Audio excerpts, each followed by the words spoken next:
అస్మద్గురుభ్యో నమ. శ్రీమతే రామానుజాయ నమ. ఈరోజు మంచి మాట. చిన్ని కృష్ణయ్య నవనీత చరుడి లీలలు తెలుసుకుందామా? రేపల్లెలో కృష్ణయ్య 10 మంది గోపబాలులతో కలిసి గోపిక ఇంటికి వెళ్ళాడు. ఆ గోపిక వెన్నకుండను ఉట్టిలో పెట్టి అందకుండా పైన పెట్టి ఉట్టి చుట్టూ గంటలు కట్టింది. కృష్ణుడు వచ్చి కుండలో నుండి వెన్నను తీసినప్పుడు గంటలు మోగుతాయి. అప్పుడు పట్టుకుందామని కృష్ణయ్య గోపబాలులను తీసుకొని గోపిక ఇంటికి వచ్చాడు.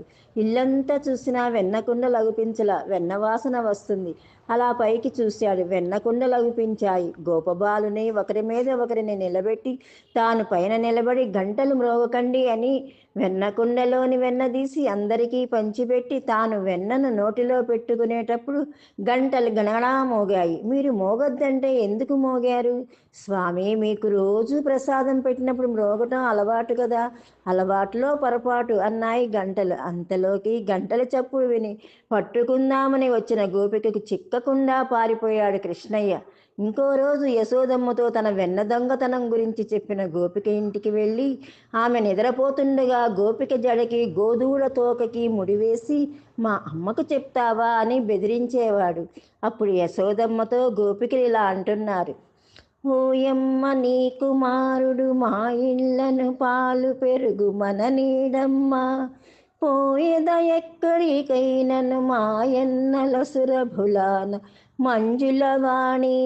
ఇదిగో యశోదమ్మ, నీ బిడ్డడు మా ఇళ్లల్లో పాలు పెరుగు బతకనివ్వడం లేదమ్మా. మా అన్నగారు నందప్రభుల వారి ఆవుల మీద ఒట్టు. మమ్మల్ని మెత్తని మాటలతో సర్దిపుచ్చాలని చూస్తావేమో. ఇక ఈ వాడలో ఉండలేము. ఊరు విడిచిపోవలసినదే. కానీ మాకు మరో గతి లేదంటున్నారు గోపికలు. నవనీతమనగా వెన్న. దీనికి 2 స్వభావములు: నీటిపై తేలిపోవును, వేడికి కరిగిపోవును.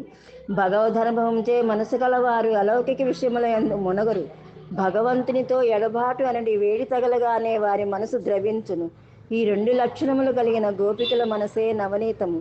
భగవాను వారి ఇళ్లల్లో అనగా వారి శరీరములో రహస్యముగా ప్రవేశించి వెన్నను తినకపోయినచో తానే బ్రతకలేనన్నట్లు ఆరగించును. వారు అర్పించనక్కర్లా. శరీరమే ఒక భాండము.